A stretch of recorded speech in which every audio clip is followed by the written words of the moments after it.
C'est un stop village un petit peu particulier que nous vous présentons aujourd'hui, puisque nous allons faire connaissance avec une ville, la plus petite de France il est vrai, mais aussi et certainement une des plus jolies.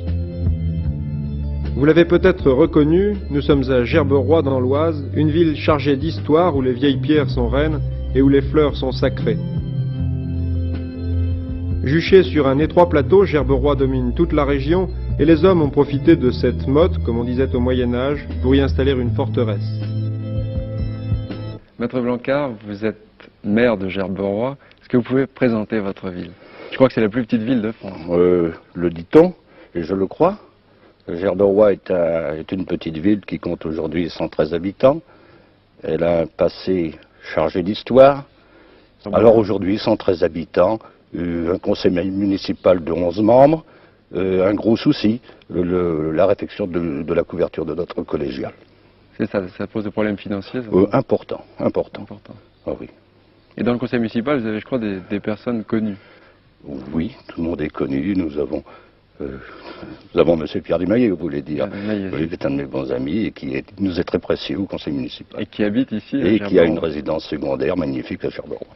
Et le tourisme à Gerberoy? Le tourisme, eh bien, nous avons beaucoup de visiteurs, du Beauvaisis, de Picardie et même beaucoup d'étrangers, des Anglais, beaucoup de Belges.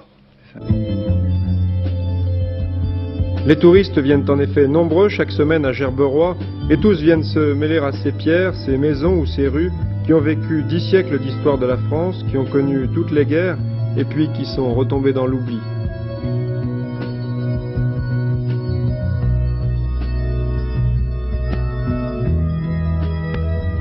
La ville de Gerberoy, l'on disait autrefois ville, bailliage et vidamé de Gerberoy, offre aux nombreux touristes qui viennent en visite le spectacle de nombreux édifices qui datent des XVIIIe, XVIIe et XVIe siècles, sans parler de l'église collégiale dont la construction remonte à la moitié du XVe siècle.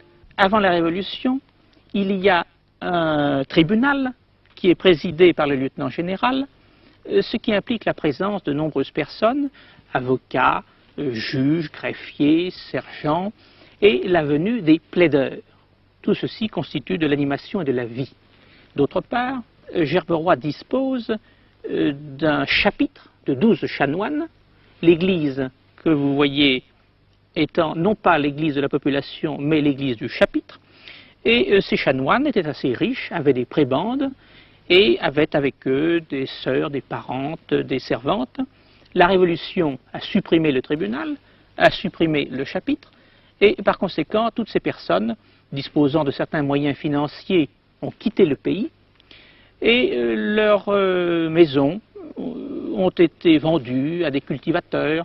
Les artisans du pays n'avaient plus de clients, et peu à peu ont quitté la ville, qui a connu un renouveau lorsque M. Le Sidaner, un peintre de grand talent, est venu s'installer à Gerberoy à la fin du siècle dernier. Oui, le peintre Henri Le Sidaner de l'Académie des Beaux-Arts est venu s'installer à Gerberoy au siècle dernier et il a aménagé l'emplacement de l'ancien château en un charmant jardin de style florentin.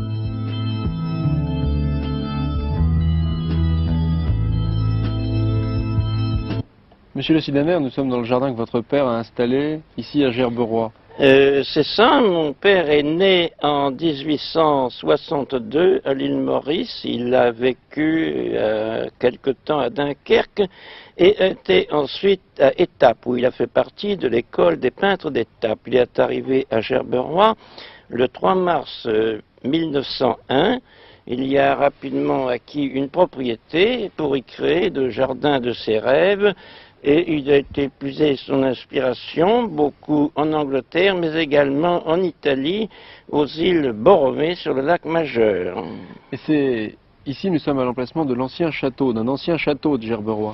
Alors nous sommes sur l'emplacement de l'ancien château de Gerberoy, c'est exact, sur l'emplacement dit forteresse. Et justement, sur la gauche, vous aviez... avant la collégiale, s'érigeait l'ancien château de Gerberoy, où sont venus tant de personnages célèbres, mais en particulier le duc de Mayenne et Henri IV.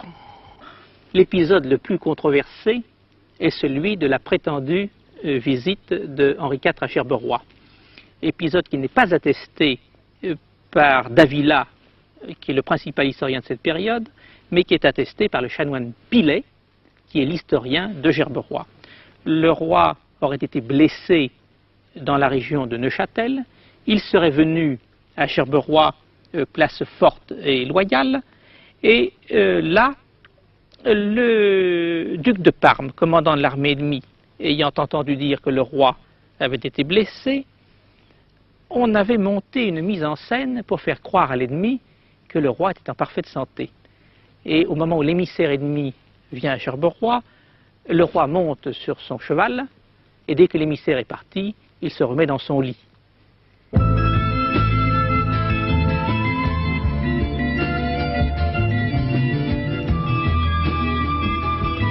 Aujourd'hui, Gerberoy est entré dans le silence et la tranquillité, gardant de son passé agité la fierté d'être la plus petite ville de France, mais non la moins vaillante. Le culte du souvenir est devenu la règle commune ici pour les quelques familles qui ont fait de Gerberoy un lieu de villégiature ou de paisible retraite.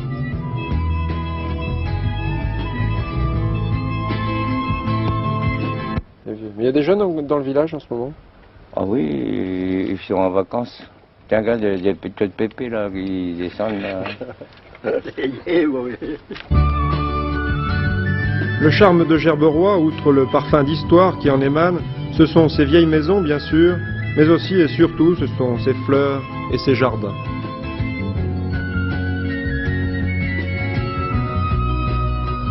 Et alors Gerberoy aussi, c'est la ville la mieux fleurie de France. Vous avez d'ailleurs remporté des prix, je crois. Oui, la ville la mieux fleurie, enfin c'est surtout la rose, n'est-ce pas? Il serait peut-être bon que nous améliorons à la faveur d'autres plantes. Nous avons en 68, en 58, je ne me rappelle plus exactement, remporté le Grand Prix d'honneur national des villes fleuries, ex aequo avec de belles villes que vous connaissez comme Vichy, Dinan dans les Côtes du Nord, Rochefort-en-Terre, Morbihan, et nous en sommes très fiers.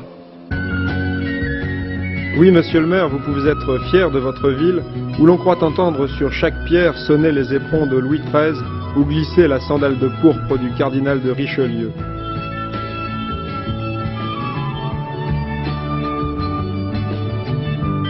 Gerberoy n'est pas une ville morte, c'est une ville qui vit par son passé, grâce à une histoire chargée de sang et de misère.